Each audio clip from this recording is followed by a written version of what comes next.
इससे बाहर नहीं जाता मैं कभी भी। ये मेरा साथी कांग्रेस समय से, बल्कि युवा कांग्रेस के समय से मेरे साथी हैं रमेश कौशिक जी, और ऐसे साथी हैं कि इनसे मैं पूछता हूं कि आगे चुनाव कैसे लड़ना है, बता तो दे गुरु। तो ये कहता है बाट देखो, कोई इससे बाहर नहीं जाता मैं कभी भी।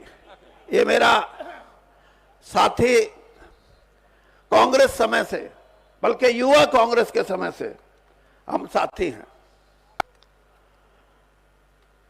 और मैंने तो अपने लेक्चर में भी कहा था, जब मैंने यहां 2 अक्टूबर को कहा कि भारतीय जनता पार्टी के कुछ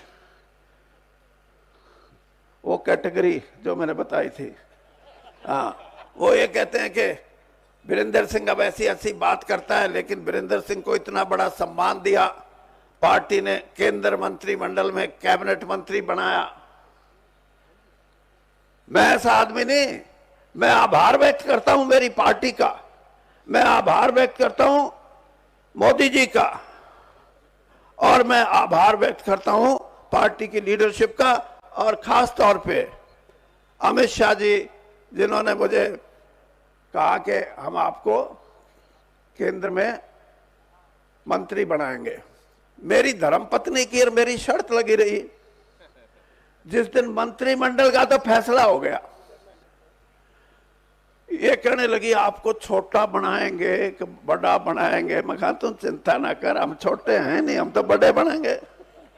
रात को 3 बजे इसकी तसल्ली हुई जब चिट्ठी आली, कहा ये तो बड़ा मंत्री है। लेकिन मैंने ये बात भी कही थी कि भारतीय जनता पार्टी को 2014 के इलेक्शन में, चाहे वो हमारे राज्य का इलेक्शन था, हरियाणा का असेंबली का, और चाहे देश के पार्लियामेंट का था,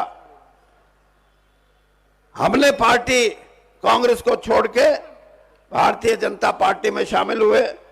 और इंद्रजीत और रमेश और धर्मवीर ये तो मेरे से सीनियर हैं, ये इसीलिए तो इससे पूछता हूं, बता दे कद के करना है। ये तीनों मेरे से पहले ही चले गए। और एक इसका प्रेमलता का भतीजा कृष्ण पवार, हाँ भतीजा, 5000 लेगी आया था पीछे, वो भी दूसरी पार्टी से बीजेपी में जुड़ा। और लोगों में ये चर्चा हुई कि यार ये इतना सौदा आन लग रहा है, इसका मतलब भारतीय जनता पार्टी की मदद करनी चाहिए। तो जहां हमारे को सम्मान दिया है, एमपी बनाया है, एमएलए बनाया है, मंत्री बनाया है, हमने भी पार्टी को दिया है।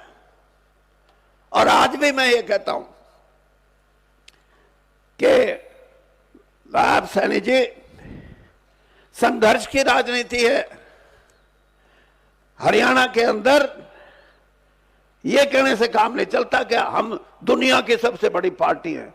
हरियाणा में सबसे बड़ी पार्टी बनने का मौका आपको दिया गया है। अगर इसको संवारोगे, सुधारोगे, मजबूत करोगे, लोगों को जोड़ोगे, तो पार्टी हरियाणा में भी नंबर 1 पार्टी बन सकती है।